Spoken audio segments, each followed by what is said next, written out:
کہ اگر ہمارے لیے کوئی راہ نکلتی ہے تو میں 9 مئی کے سانحات کی مذمت کرنے کے لیے تیار ہوں. یاد ہونا چاہیے نا بیان ہمیں, تھوڑی میموری ہمیں اپنی فریش رکھنی چاہیے. یہ آمادگی انہوں نے ظاہر کی تھی ابھی 3-4 ہفتے پہلے کی بات ہے, زیادہ پرانی نہیں ہے.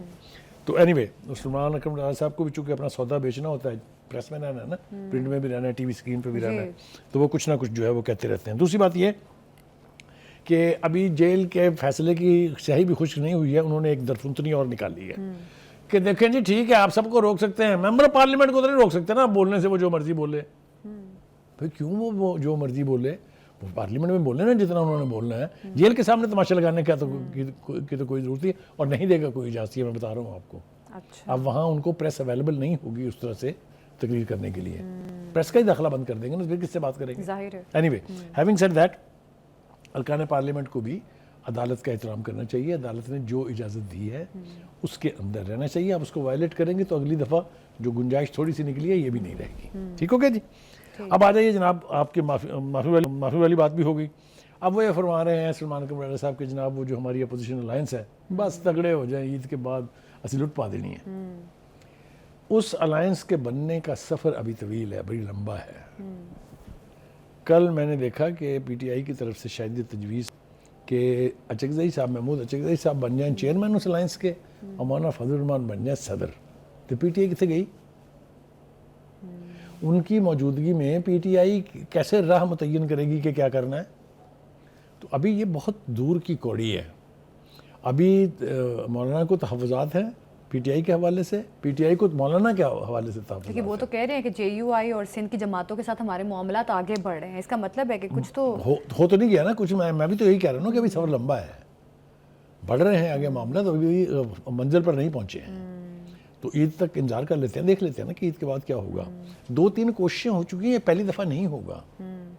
آپ کو یاد ہے نا کہ اختر مینگل صاحب بھی مل گئے تھے, اچکزئی صاحب بھی مل گئے تھے, مولانا صاحب بھی ساتھ مل گئے تھے 26ویں ترمیم سے پہلے, تھا نا اکٹھ. لیکن چونکہ بانی نے جب اس کا دل چاہے گا پیچھے سے لگام کھینچنی ہے, یہی وہ کریڈیبلٹی کا گیپ ہے جس کی وجہ سے دوسری جماعتوں کے لیڈر ریلیکٹنٹ ہیں. ٹھیک ہو گیا جی. تو یہ ہم دیکھیں گے جب وہ کہتے ہیں نا کہ we'll cross the bridges when they will come, let the bridges come. دوسری بات یہ, ایک بات کہنا میں بھول گیا, یہ جو ملاقاتوں والا معاملہ ہوا ہے یہ ہے, وہ کہتے ہیں نا ایک پرووربیل سیئنگ ہے کہ نمازیں بخشوانے گئے تھے روزے گلے پڑ گئے. جی جی, یعنی ملاقاتیں زیادہ کروانے گئے تھے, وہ محدود بھی ہو گئی ہیں, اور ساتھ انہوں نے کہا کہ جناب یہ یپنگ بند کریں. ٹھیک ہے جی. اچھا جی, آگے آ جائیے جناب. اب ایک ریزالو تو ہمیں بالکل نظر آ رہا ہے زینب, وہ یہ کہ حکومت نے اب یہ فیصلہ کر لیا ہے کہ جو سوشل میڈیا ہینڈلرز ہیں جو پاکستان کو بدنام کر رہے ہیں, پاکستان کا سافٹ امیج جو ہے اس کو تباہ کر رہے ہیں, ان کے ساتھ کوئی رعایت نہیں ہونی. ہاں آپ نے دیکھا بڑے سینئر جرنلسٹوں کے اوپر بھی ہاتھ ڈال دیا ہے. دیکھیں مجھے اچھی طرح سے یاد ہے جب پی کا قانون بن رہا تھا تو جرنلسٹوں کی ریزرویشنز تھی, کچھ تو بہت جینون تھی جو کہ ہونی چاہیے کہ جرنلسٹوں کو مکمل آزادی ہونی چاہیے اپنا کام کرنے کی, لیکن اس کی بھی لمٹس ہیں. دنیا کے ہر مہذب معاشرے میں اس کی لمٹس ہیں. میں آپ کو اس کی ایک مثال دیتا ہوں. سینٹرل آفس آف انفارمیشن ہے یونائٹڈ کنگڈم میں. جی, اگر کوئی کلائنٹ, ریڈر, کوئی پولیٹیکل لیڈر, کوئی ٹریڈر شکایت کر کے ثابت کر دے کہ فلاں جرنلسٹ نے مجھے مس کوٹ کیا ہے, دیٹ جرنلسٹ ول بی سیگڈ اے. کوئی ادارہ میڈیا کا اس کو دوبارہ نوکری نہیں دے گا. اتنی سختی ہے مہذب معاشروں میں. ٹھیک ہے. تو سوشل میڈیا ہینڈلرز نے جو حساب کتاب بنایا ہوا ہے, یا جو کچھ چل رہا ہے, بس ننگی گالیاں رہ گئی ہیں نا, باقی تو سب کچھ چل رہا ہے. تو یہ میرے خیال سے حکومت کا جو فیصلہ ہے, اور اس میں خاص طور سے بات ہوئی تھی جو ابھی پارلیمانی سیکورٹی کمیٹی کی میٹنگ ہوئی ہے, اس میں یہ فوکس تھا. This was the second most important thing کہ یہ سوشل میڈیا ہینڈلر جو ہے نا, جو فتح کرا رہے ہیں. آپ کو یاد ہے کور کمانڈر کے گھر پہ قبضہ ہو گیا, پی ٹی وی پہ قبضہ ہو گیا, جی ایچ کیو پہ قبضہ ہو گیا, یہ سارے سوشل میڈیا ہینڈلرز تھے نا جی. اور دوسری بات یہ ہے کہ ایک اور بات کہ پہلے یہ تھا کہ جو لوگ باہر دوسرے ملکوں میں بیٹھے ہوئے ہیں وہ سیف تھے, ان کا خیال تھا کہ ہم تک ہاتھ نہیں پہنچے گا. اب جو انٹرنیشنل ارینا میں اچیومنٹ ہوئی ہے پاکستان گورنمنٹ کی, وہ یہ ہے کہ ایسے لوگ جو اس قسم کی کارروائی میں ملوث ہوں گے ان کے نام دیے جائیں گے. The first thing that they will do is that they will cancel their stay visa and deport them to the host country. ذرا سوچیں کیا بنے گا. تو میں یہ بڑے وثوق سے یہ کہنا چاہتا ہوں کہ اتنے سخت اقدامات اس حوالے سے کیے جانے والے ہیں، اور خاص طور سے یہ جو ٹرین والا سانحہ ہوا تھا اس کے اوپر جس طرح سوشل میڈیا نے پاکستان کی امیج کی ایسی تیسی کی، پاکستان کی سیکورٹی ایجنسیز کا مذاق اڑایا، فوج کا مذاق اڑایا، اس کے بعد فیصلہ ہوا یہ کہ اب ان کو مزید ڈیل کسی صورت بھی نہیں۔ یہ اب ایک شارٹ بریک لیتے ہیں، ہمارے ساتھ ہی رہیے گا۔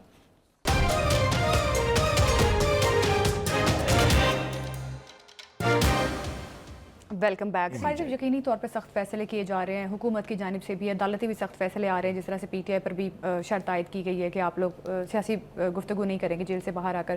بخاری صاحب، آپ پی ٹی آئی کے لیے آپ کیا سمجھتے ہیں کہ اگر اب جس طرح سے پی ٹی آئی جس کانفیڈنس کا مظاہرہ کر رہی ہے کہ ہماری تو سندھ اور جے یو آئی کے ساتھ ہماری ملاقاتیں ہو رہی ہیں اور ہمارے معاملات جو ہیں وہ آگے بڑھ رہے ہیں، اب اس کے پیچھے یقینی طور پہ کوئی بیک گراؤنڈ ہوگا جس کی بنیاد پہ سلمان اکرم راجہ صاحب نے یہ بات کہی ہے، اب آپ کو کیا لگ رہا ہے کہ باقی اگر جے یو آئی باقی ان کو سپورٹ کرتی ہے تو کوئی منظرنامہ پولیٹیکل آپ بدلتا ہوا دیکھ رہے ہیں؟ دیکھیں، اس کو دو طریقے سے آپ دیکھ سکتے ہیں۔ جی، ایک تو یہ کہ اپوزیشن کو یہ حق ہے کہ وہ حکومت کے خلاف اس طرح کی الائنسز بنائے، یہ ان کا رائٹ ہے، بالکل، لیکن ہمیں گراؤنڈ ریالٹی ضرور دیکھنی پڑیں گی۔ اب ہم ذرا چلتے ہیں سندھ، حوالہ دیا نا انہوں نے خاص طور سے سندھ کا، وہاں کی سب سے بڑی پارٹی کون سی ہے؟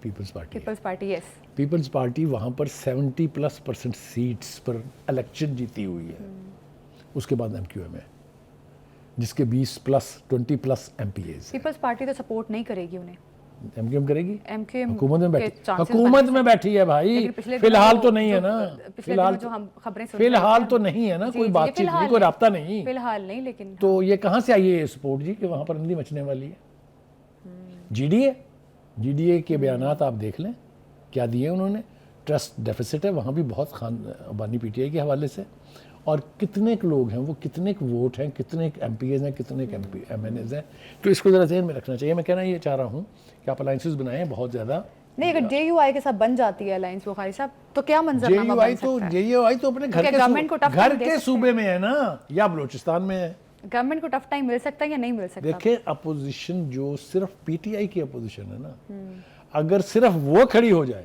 تو گورنمنٹ کو ناکوں چنے چبوا سکتی ہے، لیکن بانی پی ٹی آئی نے پارلیمنٹ کی چھت کے تھلے کوئی نہیں آنا، 100 ایم این اے، ذرا تصور کریں آپ، کھا جائے پھاڑ کے، یہی حال پنجاب میں ہے، تو بجائے پارلیمنٹ کا آپشن استعمال کرنے کے آپ کا خیال ہے کہ فیصلے ہم سڑکوں پہ کرائیں گے؟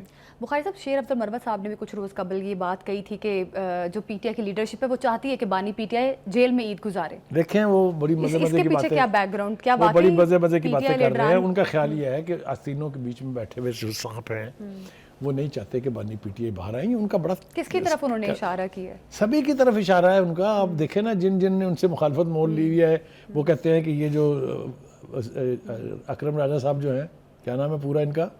سلمان اکرم راجہ، اس کے بعد سی ایم علی امین گنڈاپور، اس کے بعد بشرا بی بی، اس کے بعد سو منی مشال یوسف زئی وغیرہ وغیرہ، اس کا خیال یہ ہے کہ یہ لوگ مس گائیڈ کرتے ہیں بانی کو، اس سے غلط فیصلے کرواتے ہیں اور پارٹی کو اس سے نقصان پہنچ رہا ہے۔ ابھی جو انہوں نے تازہ گفتگو فرمائی ہے وہ یہ ہے کہ میں تو اس وقت جاؤں گا ملنے کے لیے بانی سے جب وہ مجھے خود بلائیں گے، ورنہ مجھے کوئی شوق نہیں ہے، ٹھیک ہے جی۔ دوسرا وہ کہہ رہے ہیں کہ میرا کسی پارٹی سے کوئی رابطہ نہیں ہے، کوئی ملے تو سلام دعا کر لیتا ہوں، یہ بڑی سرکیسٹک گفتگو ہے، کیونکہ یہ وہ بار بار کہہ چکے ہیں کہ میرے خلاف محاذ میری اپنی پارٹی کے اندر ہے، جنہوں نے اس کو بانی سے دور کرایا، پارٹی سے نکلوایا ہے۔ دیکھیں نا، میں اور آپ ان آر اون رائٹس نو کہ اس کا بڑا کنٹریبیوشن ہے۔ جب پارٹی کے سارے لوگ بھاگ گئے تھے، یہ واحد بندہ تھا جو پی ٹی آئی کو کے احتجاج کو لے کے کھڑا تھا، یہ ٹھیک ہے یا نہیں ہے؟ بالکل صحیح ہے۔ تو ایسا کون سا جرم کیا اس نے کہ اس کو پارٹی سے نکلوا دیا آپ نے؟ اس لیے کہ وہ ان باہر کے جو یہ درجنوں سپوکس پرسن ہیں ان کی بات نہیں سنتا، وہ کہتا ہے میں جواب دہ ہوں بانی پی ٹی آئی کو۔ Any way, having said that, یہ بھی ایک بہت بڑا بلیک ہارس ہے۔ اگر یہ پارٹی سے فائنلی علیحدہ ہو گئے تو وہ کہتے ہیں کہ میں وہ پوتڑے کھولوں گا لوگوں کے کہ لوگوں کو چھپنے کے لیے جگہ نہیں ملے گی۔ بخاری صاحب، ان کے بارے میں تو یہ بھی کہا جا رہا تھا نا کہ شاید یہ کوئی اور پارٹی جوائن کر سکتے ہیں، ان کے بارے میں تو یہ بھی چیزیں بولی جاتی ہیں۔ دیکھیے، اس نے اس کی تو کیٹیگوریکلی تردید کر دی نا، جو بیان میں نے آپ کو سنایا ہے، اس نے کہا ہے کہ میرا کسی پارٹی سے کوئی رابطہ نہیں ہے، کیٹیگورک سٹیٹمنٹ ہے۔ ہاں مجھے لوگ ملتے ہیں تو میں سلام لے لیتا ہوں، یہ تو میرے خیال سے ساروں کو کرنا چاہیے۔ میرا نہیں خیال کہ وہ اتنا سستا بکیں گے، وہ ٹیڑھا آدمی ہے، جس چیز پہ کھڑا ہو جاتا ہے کھڑا رہے گا. اتنی مخالفت کے باوجود بھی پارٹی اس نے نہیں چھوڑی ہے. لیکن اتنی مخالفت کے باوجود شیر افضل مروت امید کیوں رکھ رہے ہیں کہ بانی پی ٹی آئی ان سے ملاقات کریں گے؟ اس لیے کہ جب اوکھا وقت آئے گا تو شیر افضل یاد آئے گا. اچھا یہ میں آپ کو بتا کدھر ہے نا باقی بتائے نا مجھے. Where is Murad Saeed, where is Shehryar Afridi, where is Hammad Azhar, where is Farrukh Habib, کہاں ہیں بالکل جو مامے تھے بہت بڑے پارٹی کے, کدھر ہیں؟ تو وہ کہتا ہے لوڑ پڑے گی میری, تو اس وقت جب یاد آئے گی تو میں آ جاؤں گا. بالکل یقینی طور پہ دیکھنا یہ ہے کہ پی ٹی آئی اس چیلنجنگ سچویشن میں کیا کرتی ہے, کون سے آپشنز اویل کرتی ہے پی ٹی آئی کی جانب سے. یہ جو بات کہی جا رہی ہے کہ گرینڈ الائنس کے لیے مختلف پولیٹیکل جماعتوں سے رابطے جو ہیں وہ جاری ہیں. اب آگے جا کے اس کا کیا منظرنامہ بنتا ہے یہ دیکھنا بھی باقی ہے. اب ایک شارٹ بریک لیتے ہیں, ہمارے ساتھ ہی رہیے گا.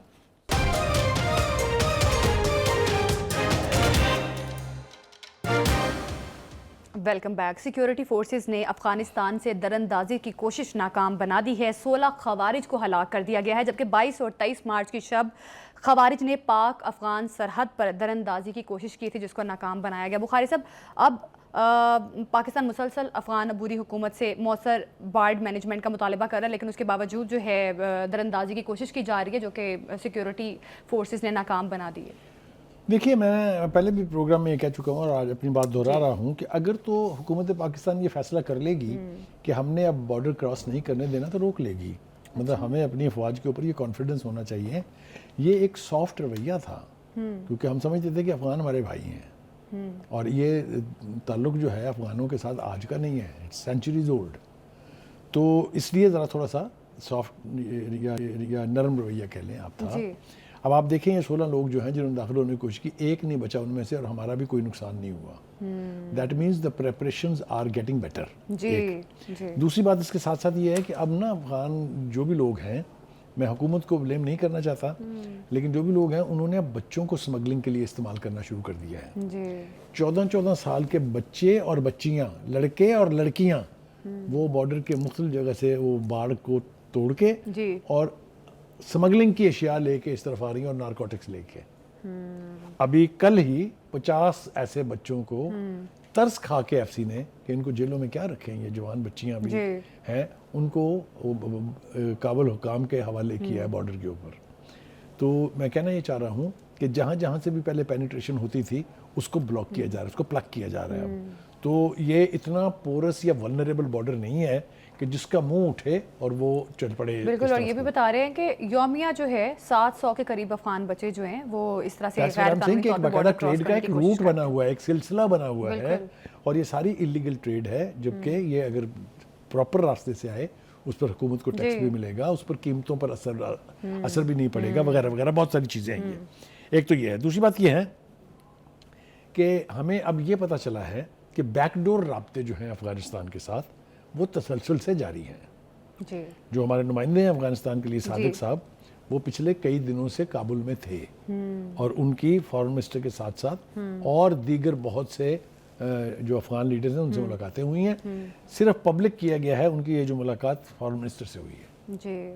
اس میں وہ کہتے ہیں کہ جناب خود کابل گورنمنٹ بھی پریشان ہے کہ ٹی ٹی پی کا اثر و رسوخ بڑھتا جا رہا ہے. ہم نے ان سے یہ مطالبہ کیا ہے صادق نے کہ بھائی خدا کے لیے آپ ایک کام تو فوری طور پر کریں کہ افغانوں کو اس میں بھرتی تو نہ ہونے دیں, یہ ٹی ٹی پی کے جو لوگ ہیں ان کے ساتھ کنٹرول تو کر سکتے ہیں آپ ٹی ٹی پی. مطلب ہے جو چیزیں آپ کے کرنے کی ہیں کم از کم آپ وہ تو کر سکتے ہیں نا. تو ایک تو اچھی بات یہ ہے کہ جو ہمارا خیال تھا یا جو ایک عام تاثر ہے کہ کابل کے ساتھ ہمارے سارے رابطے کٹ گئے ہیں, کوئی بات چیت نہیں ہو رہی ہے اور ہاسٹیلٹی جو ہے وہ اپنے عروج پر ہے, ایسا نہیں ہے. بیک ڈور رابطے موجود ہیں اور ان بیک ڈور رابطوں کے بارے میں خود صادق کا کہنا یہ ہے کہ بہت جلد یہ فارمل رابطوں میں کنورٹ ہو جائیں گے. ان کا کہنا یہ ہے کہ میرا بڑا وارم استقبال کیا گیا جب میں آیا ہوں یہاں, اور اس طرف سے بھی خواہش ہے کہ جلد یہ ایک دوسرے کے ساتھ وفود کے تبادلے کا آغاز ہو جائے. یہ بھی بہت انکریجنگ بات ہے. ٹھیک ہو گیا جی. دوسری بات یہ ہے کہ ہم نے ان کو آئیڈینٹیفائی کیا ہے کہ دیکھیں یہ طالبان فلاں فلاں جگہ سے موو کر رہے ہیں, یہ ان کے ٹھکانے ہیں. ہم نے آئیڈینٹیفائی کر دیا based on our own intelligence. تو ہم ان سے کہہ رہے ہیں کہ ان کو تو کم از کم قابو کریں آپ. دوسرا سیریس مسئلہ جو ہے وہ یہ کہ ان کے پاس جو خودکار ہتھیار آتے جا رہے ہیں اچھا بخاری صاحب، جس طرح سے پاکستان کوشش کر رہا ہے طالبان حکومت کو انگیج کرنے کی، اسی طرح سے ہم نے دیکھا کہ کچھ روز قبل امریکہ نے بھی ڈائریکٹ کانٹیکٹ کیا طالبان حکومت کو، اور کیا لگ رہا ہے کہ امریکہ کا جو کانٹیکٹ ہے یا جو دورہ کیا ہے جو امریکہ نے ڈائریکٹ، اس کو کس طرح سے آپ دیکھ رہے ہیں؟ کیونکہ 3 طالبان کے جو لیڈرز ہیں ان پر جو ہیڈ منی تھی وہ بھی معاف کر دی گئی ہے، تو جو ڈونلڈ ٹرمپ ایک چیز کہتے رہے کہ میں ہتھیار لے کر آؤں گا یا اس طرح سے پاکستان کی مدد کی جائے گی، اور جس طرح سے ہم نے ایک بندہ بھی ان کو دیا شریف اللہ بخاری صاحب، اس کے بعد پاکستان کو بڑی امید تھی امریکہ پہ کہ امریکہ جو ہے وہاں پر دباؤ بڑھائے گا، لیکن یہاں پہ تو امریکہ افغان حکومت کے ساتھ شاید اپنے معاملات جو ہے وہ بہتر کرنے کی کوشش کر رہا ہے۔ میں بولوں جی اچھا دیکھیں، صورتحال یہ ہے، امریکہ کے ڈیلیگیشن کی وزٹ جو ہے یہ نتیجہ ہے دوحہ میں ہونے والے مذاکرات کا۔ جی جی جی بالکل، دوحہ میں تو وہ انٹریکٹ کر رہے ہیں نا ایک دوسرے کے ساتھ، کرٹسی دوحہ، امریکہ اور افغانستان کے لیڈران جو ہیں اسی کے نتیجے میں تو امریکہ کی فوجیں یہاں سے واپس گئی تھی، تو وہ ڈائلاگ ایک تسلسل ہے، وہ ختم نہیں ہوا ہے۔ انہی مذاکرات کے نتیجے میں جو وفد ہے امریکہ کا یہ کابل آیا ہے، اچھا، اور ان کی مذاکرات بھی بہت کامیاب رہے ہیں۔ انہوں نے ایک امریکی قیدی کو چھوڑ دیا ہے جو یرغمال بنایا ہوا تھا انہوں نے، اور اس کے جواب میں امریکہ نے جو بات آپ کہہ رہی تھی، حقانی کے سر پر سے بھی ہیڈ منی اٹھا لی ہے، اور 2 دوسرے لیڈر ہیں ان کے، میں نے کہیں نام بھی لکھے ہوئے تھے، وہ انہوں نے ان کے سر سے وہ اٹھا لی، ٹھیک ہے جی۔ مطلب کہنے کا یہ ہے کہ اس طرف بھی کوئی بات آگے بڑھی، پر اس کا یہ مطلب ہرگز نہیں ہے کہ امریکہ باقی کے سارے مطالبے چھوڑ دے گا۔ جو اچھا بخاری صاحب، جس طرح سے پاکستان کو مسئلہ ہے ٹی ٹی پی سے، ٹی ٹی پی رائیول ہے نا پاکستان کا، اسی طرح سے امریکہ کا رائیول ہے داعش، تو ان دونوں کو سپورٹ تو طالبان حکومت کر رہی ہے، تو امریکہ کو تو ان پہ دباؤ بڑھانا چاہیے تھا طالبان حکومت پہ۔ پہلی بات تو یہ ہے کہ میں یہ 100% آپ کے ساتھ اتفاق کرنے سے قاصر ہوں کہ یہ داعش جو ہے یہ کس نے بنائی تھی۔ یہ داعش کے پیچھے بھی آپ کو امریکہ کا ہاتھ ملے گا۔ آپ کو پتہ نہیں امریکہ نے کیا کیا کھلواڑ کیے ہوئے ہیں مسلمان ممالک کے ساتھ، کہیں وہ بلیک واٹر بھیج دیتا ہے وہاں پر، کہیں وہ داعش بنا لیتا ہے۔ یہ داعشی حملہ آور ہوئی تھی نا شام کے اوپر، بشار الاسد کے یعنی ملک کے اوپر، یاد نہیں آپ کو کتنی قتل و غارت ہوئی تھی؟ کون تھا وہ بغدادی، یاد ہے آپ کو؟ عراق میں اس نے کیا تباہی مچائی تھی؟ تو یہ امریکہ کی سارا لین دین تھا نا، اس وقت ساتھ ترکی کا نام بھی تھا کہ ترکی اور امریکہ نے مل کے شام کے خلاف بغاوت۔ Any way having said that, وہ سب کچھ اپنی جگہ ہے، امریکہ اپنے مطالبات سے پیچھے نہیں ہٹے گا۔ لیکن بخاری صاحب جو ابھی منظرنامہ بن رہا ہے اس میں تو یہی نظر آ رہا ہے کہ امریکہ داعش کے اگینسٹ ہے، جو ٹرمپ کی اسٹیٹمنٹس دیکھیے پوسچرنگ اور چیز ہوتی ہے اور ایکچوئل صورتحال اور چیز ہوتی ہے۔ میں تو اگر آپ مجھ سے پوچھیں as a student of history, مجھے تو ہر عل کے پیچھے امریکہ دکھائی دیتا ہے، ہر غلط کام کے پیچھے امریکہ ہے۔ اچھا دیکھیے عرب سپرنگ کیا تھی؟ مسلمان ملکوں کی تباہی پھیری گئی، کس نے فنڈ کیا اس کو؟ کس نے فنڈ کیا بتائیے نا؟ امریکہ بادر نے۔ تو اینی وے امریکہ سے خیریت کی کوئی توقع نہیں رکھنی چاہیے۔ ہمارے لیے بھی کبھی F-16 آ رہے تھے، کبھی بیری بیڑا 7واں آ رہا تھا ہمیں بچانے کے لیے۔ امریکہ پاکستان کا شکریہ ادا کر رہا تھا، جی ہاں، شریف اللہ جب ہم نے ہینڈ اوور دیکھیں نا ان کا وہ سپر پاور ہیں، انہیں جو چیز جب استعمال کرنی ہوتی ہے اس کو تھپکی دے لیتے ہیں، پاس کر لیتے ہیں، جب ان کا کام نکل جاتا ہے تو مڑ کے بھی نہیں دیکھتے۔ اس کا مطلب امریکہ پاکستان کو استعمال کر رہا ہے؟ ایبسولوٹلی۔ آپ دیکھیے کیا ہوا، ہم نے افغان وار لڑی ان کی 2 دہائیوں تک، اس کے بعد جب ان کا کام نکل گیا بٹ کے نہیں دیکھا انہوں نے کہ کیا بنا ہمارے ساتھ۔ ہمارے پاس 40 لاکھ مہمان چھوڑ گئے جو آج تک ہم بھگت رہے ہیں، کلاشنکوف کلچر ہم بھگت رہے ہیں، نارکوٹک کلچر ہم بھگت رہے ہیں۔ یہ کہاں سے آیا تھا؟ امریکہ کی مدد کرنے سے ہی تو آیا تھا یہ۔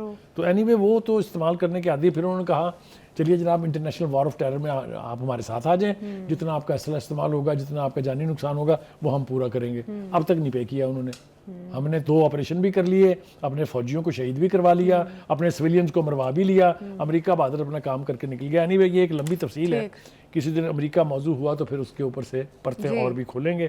ہیونگ سیڈ دس، اس وقت جو ہے بلوچستان کی صورتحال جو ہے اس کے اوپر بھی آپ نے بات کرنی تھی۔ بالکل، وزیر اعلیٰ بلوچستان کے زیر صدارت اعلیٰ سطحی اجلاس بھی ہوا۔ دیکھیے وہ مرد مومن ہے، اس نے یہ جو سانحہ ہوا ہے نوشکی میں اور بلان کے علاقے میں ایکسپریس جابر ایکسپریس پر جتنا سٹرونگ سٹینڈ اس چیف منسٹر نے لیا ہے، آئی سلیوٹ ہے۔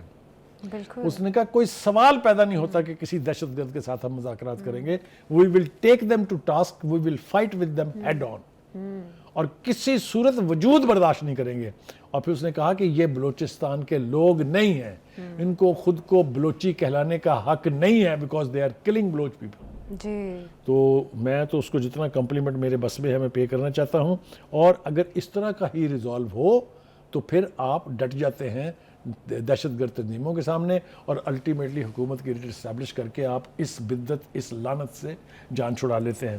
ساتھ ہی محسن نقوی صاحب جو ہیں انہوں نے یہ آپ کو پتہ ہے 8ویں دفعہ حملہ ہوا ہے یہ جو کے پی کے اور پنجاب کی سرحد ہے ڈی جی خان کے علاقے میں, واہوا کا نام ہے اس جگہ کا, میں خود بھی وہاں گیا ہوا ہوں, وہاں 8 مرتبہ حملہ ہو چکا ہے. پولیس نے بہت افیکٹولی 8 دفعہ ان کو روکا ہے, تو انہوں نے ان کو کمپلیمنٹ پیش کیا ہے, ہم بھی ان کو کمپلیمنٹ پیش کرتے ہیں کہ مسلح افواج تو کر ہی رہی ہیں پاکستان کا دفاع, لیکن پولیس بھی اگر اس طرح سے کھڑی ہو جائے تو جو قانون توڑنے والے ہیں, جو قانون اپنے ہاتھ میں سیکیورٹی فورسز اور پولیس کو یقینی طور پہ خراج تحسین پیش کرنا چاہیے, اور جس طرح سے دہشت گردی کو ختم کرنے کے لیے سب مل کر کوشش کر رہے ہیں, امید کی جا سکتی ہے کہ دہشت گردی جو ہے مکمل طور پر ختم ہو جائے گی. اب ایک شارٹ بریک لیتے ہیں, ہمارے ساتھ ہی رہیے گا.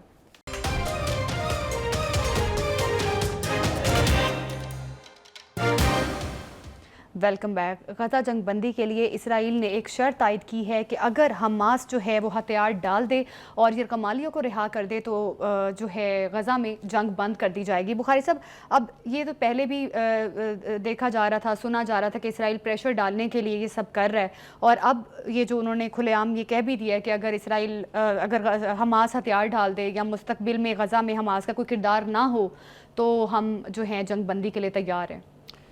دیکھیے یہ خواہش تو بہت پرانی ہے امریکہ کی بھی اور اسرائیل کی بھی, اور اس کی وجوہات ہیں.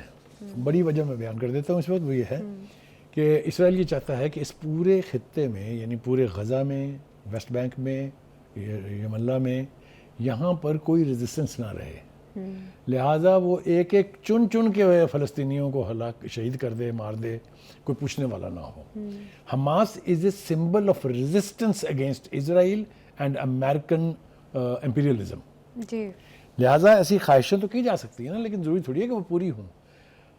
فلسطین کے لوگوں نے اور خاص طور سے غزہ کے لوگوں نے یہ ثابت کیا ہے کہ کوئی چیز اور ہو یا نہ ہو, حماس ول بی دیئر. اس لیے کہ جس قسم پرسی کے حالت میں وہ جی رہے ہیں, ان کے ساتھ کون کھڑے ہیں؟ ان کے ساتھ حماس کے جنگجو کھڑے ہیں, جو ان کی دلجوئی بھی کر رہے ہیں, جو ان کے درد میں شریک بھی ہیں, جو ان کے شہداء کو دفنا رہے ہیں, جو ان کو دوائیاں دے رہے ہیں. تو کہنے کا مطلب یہ ہے کہ خواہشیں, ہزاروں خواہشیں ایسی کہ ہر خواہش پہ دم نکلے, تو یہ تو نہیں ہونے والا. اگر فلسطینی قوم کو جینا ہے تو حماس یہاں, اور اگر لبنان میں جینا ہے تو حزب اللہ تو رہے گی. ٹھیک ہے جی. ایک تیسری قوت پیدا ہو گئی ہے جس نے ناکوں چنے چبوا دی ہیں, وہ ہے یمن. یمن کے حوثی, ان کے اوپر امریکہ مسلسل بمباری کر رہا ہے اپنے ایئر کرافٹ کیریئرز کے ذریعے, خوفناک میزائل استعمال کر رہا ہے, بٹ بچ کیا انہوں نے. ان کے بھی بیان اگر آپ سنیں تو پتہ لگتا ہے کہ ہاں کوئی قوم ہے. انہوں نے کہا ہے کہ اگر آپ فلسطینیوں کے ساتھ ظلم ڈھاتے رہیں گے آپ کو چین سے ہم بھی نہیں بیٹھنے دیں گے, اور نہیں بیٹھنے دیا انہوں نے. ابھی کل رات انہوں نے حملہ کیا اسرائیل کے ایک جہاز پر اور ایک نیوی کے امریکی جہاز کے اوپر. تو غزہ سے حماس کا خاتمہ کرنے کا خواہش کرنے پہ خواب دیکھنے میں کوئی خرابی نہیں ہے, ایسا ہونے نہیں جا رہا ہے, کم از کم مجھے تو ایسا ہوتا دکھائی نہیں دیتا ہے. ایک بات. دوسری بات یہ ہے کہ امریکہ کے یمن پہ حملوں کی بات میں نے آپ سے کی, کوئی دنیا میں ہے پوچھنے والا امریکہ کو کہ آپ کے پاس کیا جواز ہے ایک ملک کے خلاف جا کے حملے کرنے کا, جسٹ بیکاز آپ کی جو ناجائز اولاد ہے, جو آپ کا بچہ ہے جس کا نام نیتن یاہو ہے, اس کی حمایت میں, اس کی سپورٹ میں آپ انسانیت کا قتل کر رہے ہیں, آپ انسانیت کا خون بہا رہے ہیں, اور تمام کی تمام دنیا بے حس تماشائی کی طرح سے خاموشی سادے ہوئے ہے. میں ویسٹ کو تو زیادہ کہہ نہیں سکتا, اس لیے کہ ویسٹ کے لوگ تو سارے اٹھائی گیر ہیں امریکہ کے, لیکن جو دوسری قوتیں ہیں, روس ہے, چائنا ہے, یہ کہاں ہیں؟ There are they. Muslim world کا مرثیہ پڑھتے پڑھتے تو ہمیں ایک طویل عرصہ ہو گیا ہے, کسی کے کان پر جو نہیں رنگی ہے, بیانات سے آگے بڑھنے کے لیے تیار نہیں ہے. لیکن یہ جو سپر پاورز ہیں جو اسرٹ کر سکتی ہیں اپنی پوزیشن کو, آپ مجھے بتائیے کہ یوکرین کی جنگ کیوں بند ہو رہی ہے؟ اس لیے کہ دو قوتیں انٹرسٹڈ ہیں اس میں. تو غزہ کیوں بند نہیں ہو سکتا اگر روس اور امریکہ کھڑے ہو جائیں پیچھے؟ ہم یہ نہیں کہہ رہے کہ وہ اپنی فوجیں بھیج دیں یہاں پر, لیکن کھڑے تو ہو سکتے ہیں نا کہ یہ ان کی جنگ جو آزادی کی جنگ ہے وہ حق کی جنگ ہے. That's all they need. ہم یہ بھی نہیں کر سکتے تو پھر آپ سلام کریں, سلوٹ کریں غزہ کے ان لوگوں کو, اور خاص طور سے حماس کے جنگجوؤں کو جو اتنی بڑی قوت امریکہ پلس اسرائیل کے سامنے ڈٹ کے کھڑے ہوئے ہیں. تو یہ صورتحال جو ہے, ابھی ایجپٹ نے ایک نئی پرپوزل دی ہے, اور اس پرپوزل کا آبجیکٹیو یہ ہے کہ جو فیصلے ہوئے تھے پچھلے مرحلے میں ان کے اوپر عمل درآمد کرنے کے لیے واپس دونوں کو، حماس کو بھی اور اسرائیل کو بھی، اسی ایک پیج پر لایا جائے. بالکل حماس اور اسرائیل کو یقینی طور پہ اسی ایک پیج پر آنا چاہیے جو نئی تجویز مصر کی جانب سے پیش کی گئی ہے. ابھی پروگرام سے ہمیں دیجیے اجازت، کل پھر ملاقات ہوگی. اللہ حافظ.